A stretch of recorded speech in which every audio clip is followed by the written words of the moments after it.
અષ્ટમનોગુણ અસ્તિત્વના અદૃશ્ય 8 તંતુઓ કહે છે કે જગત એ સ્પર્શી શકાય તેવી, જોઈ શકાય તેવી અને માપી શકાય તેવી વસ્તુઓથી બનેલું છે. પણ પ્રાચીન ભારતીય ઋષિઓએ આથી ઊંડે ઉતર્યા, સ્વરૂપથી પણ શરીરથી પણ આગળ અસ્તિત્વના અદૃશ્ય ઢાંચામાં.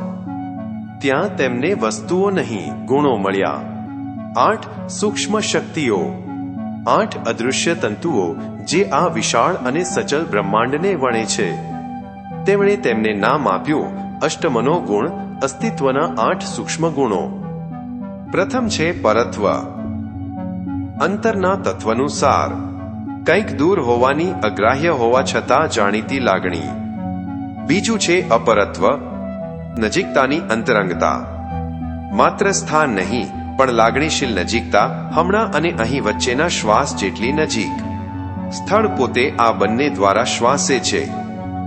ત્રીજું છે સંખ્યા, સંખ્યાનો બળ, ગણવાની શક્તિ, કેટલા એ જાણવાની તાકાત. ચોથું છે પરિમાણ, આકાર, કદ, દરેક વસ્તુના પરિમિતિનું તત્વ. પછી આવે છે પૃથક્ત્વ, અલગાવનું રહસ્ય, દરેક આત્માની, દરેક તારાની અનન્યતા. અને તેનો વિપરીત છે સંયોગ, મિલનની શક્તિ, કારણ કે હાથ જ્યોત પકડી શકે છે, દિલ બીજું દિલ શોધી શકે છે. પછી છે વિભાગ, વિભાજન, તૂટણ, જેવું એક હતું તેનું અવશ્ય ભાવિ વિયોગ. અને છેલ્લું છે વેગ, ગતિ, ગતિશીલતા, પરમાણુઓ અને આકાશ ગંગાઓ બંનેનો નૃત્ય. આ 8 ગુણો જોઈ શકાતા નથી, છતાં જે જોઈ શકાય છે તેનું સ્વરૂપ ગળે છે. આને પકડી શકાય નહીં, છતાં એ જ બ્રહ્માંડને સાથે રાખે છે. અષ્ટમનો ગુણો એ હકીકતનું વ્યાકરણ છે, સ્વરૂપ પાછળનું તર્ક, વિજ્ઞાન પાછળની આત્મા. એ ફક્ત ભૌતિક શાસ્ત્ર નહીં, તત્વચિંતન છે.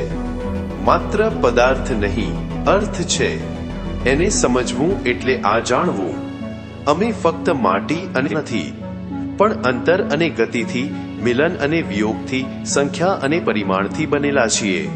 અને કદાચ, હા કદાચ, આત્મા પણ કોઈ વસ્તુ નથી, પણ આ 8 શાશ્વત ગુણોના સમન્વયનું સંગીત છે, જે જીવનોના પાર પ્રતિધ્વનિત થાય છે. આ પુરાણ કથા નથી, આ તત્વશાસ્ત્ર છે. આ છે જગતના અવાજની પાછળનો મૌન સત્ય. પુરાણોમાં છુપાયેલા આવા અજાણ્યા સત્ય જાણવા ડિવાઇન નોવેલને સબસ્ક્રાઇબ કરો.